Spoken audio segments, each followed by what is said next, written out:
नहमदुहु व नसल्ली अला रसूलिहिल करीम अम्मा बाद फ़ाऊज़ु बिल्लाहि मिनश शैतानिर रजीम बिस्मिल्लाहिर रहमानिर रहीम इय्याका नअबुदु व इय्याका नस्तईन। उम्मीद क़वी है कि आप तमामी हज़रात खैर व आफ़ियत से होंगे। इस वीडियो को देखने और सुनने वालों को खुश आमदीद। मेरे अज़ीज़ दोस्तों, आज का मेरा वजीफ़ा, आज का मेरा यह अमल एहतलाम की बीमारी के लिए है। उन इस्लामी भाइयों के लिए जो इस्लामी भाई एहतलाम की बीमारी से बहुत ज़्यादा परेशान हैं, यानी रात को सोते वक्त उनको एहतलाम हो जाता है। एहतलाम की बीमारी को ख़त्म करने के लिए तरह तरह की दवाइयाँ यूज़ करके देख ली, हकीमों के कोर्स करके देख लिए, लेकिन इस बीमारी से छुटकारा नहीं मिल पाता है। तो मेरे अज़ीज़ दोस्तों, अगर आप हज़रात इस बीमारी को जड़ से ख़त्म करना चाहते हैं, इस बीमारी से निजात पाना चाहते हैं, तो आज की हमारी वीडियो मुकम्मल देखें और इस अमल को करने की कोशिश करें। इंशाअल्लाह रहमान इस अमल की बरकत से आप हज़रात इस बीमारी से महफूज रहेंगे। मेरे अज़ीज़ दोस्तों, अगर आप हज़रात इस कीमती वजीफ़े को सीखना और जानना चाहते हैं तो मुकम्मल वीडियो देखें, वीडियो को ज़रा भी स्किप ना करें। इंशाअल्लाह रहमान फ़कीर आपको बताने और समझाने की मुकम्मल कोशिश कर रहा है। मेरे अज़ीज़ दोस्तों, एक बात का और ख़ास ख्याल रखें, मैं जो भी कुरानी वज़ाइफ़ अमलियात आपको बताता हूँ यकीन कामिल के साथ बताता हूँ।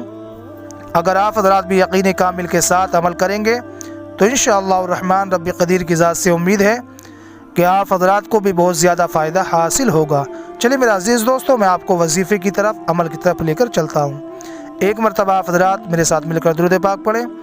अल्लाहुम्मा सल्ली अला सय्यिदिना व शफ़ीना व हबीबिना व करीमिना व मौलाना मुहम्मदिन व बारिक वसल्लिम सलातुन व सलामुन अलैका या रसूलुल्लाह सल्लल्लाहु तआला अलैहि वसल्लम।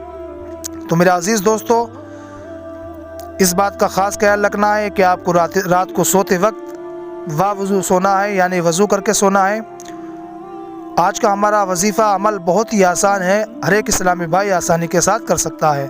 तो मेरे अज़ीज़ दोस्तों, सबसे पहले आपको बावज़ू सोना है, इस बात का ख्याल रखें। बावज़ू सोना यानी वज़ू करके सोना है। उसके बाद बिस्तर पर जब आप लेट जाएँ तो अपने सीधे हाथ की उंगली से आपको सीने पर या उमर लिखना है, एक मरतबा या उमर लिखना है। उसके बाद एक मरतबा नाफ पर एक मरतबा आपको या उमर लिखना है।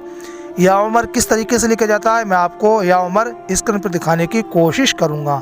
तो मेरे अज़ीज़ दोस्तों, एक मरतबा आपको सीने पे या उमर लिखना है और एक मरतबा नाफ पर आपको या उमर लिखना है। इसके अव्वल और आखिर लिखने से पहले आपको 3 मरतबा दुरूद शरीफ पढ़ना है।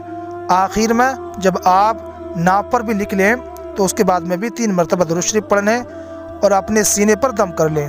उसके बाद आप सो जाएं, मोबाइल वगैरह यूज़ ना करें, किसी से बात ना करें, बिल्कुल सो जाएं। उसके बाद जब आप सो जाएंगे तो उम्मीद क़वी है, अल्लाह रब्बुल इज़्ज़त की ज़ात से उम्मीद है कि आप हज़रात इस बीमारी से महफूज हो जाएंगे। इसी तरीके से आपको रात को सोते वक्त हर रोज़ इसको लिख लेना है, सीने पर और नाव पर एक एक मरतबा या उमर लिख लेना है। तो इंशाअल्लाह रहमान आप हज़रात इस बीमारी से छुटकारा पा जाएंगे। मेरे अज़ीज़ दोस्तों, अगर कोई बात समझ में नहीं आई है तो नीचे कमेंट करके मालूम कर सकते हैं। इंशाअल्लाह रहमान फ़कीर आपको बताने और समझाने की मुकम्मल कोशिश करेगा। तो मेरे अज़ीज़ दोस्तों, आज का मेरा वजीफ़ा, आज का मेरा अमल यही था। अगर वीडियो अच्छी लगी हो तो दिल से लाइक करें, दोस्तों को शेयर करें, चैनल को ज़रूर सब्सक्राइब कर लें ताकि आने वाली वीडियो का नोटिफिकेशन आप तक बआसानी पहुँच जाए। अब आप हज़रात मुझे इजाज़त दें, इंशाअल्लाह फिर मिलते किसी नए टॉपिक के साथ। तब तक के लिए अल्लाह हाफ़िज़, अस्सलामु अलैकुम।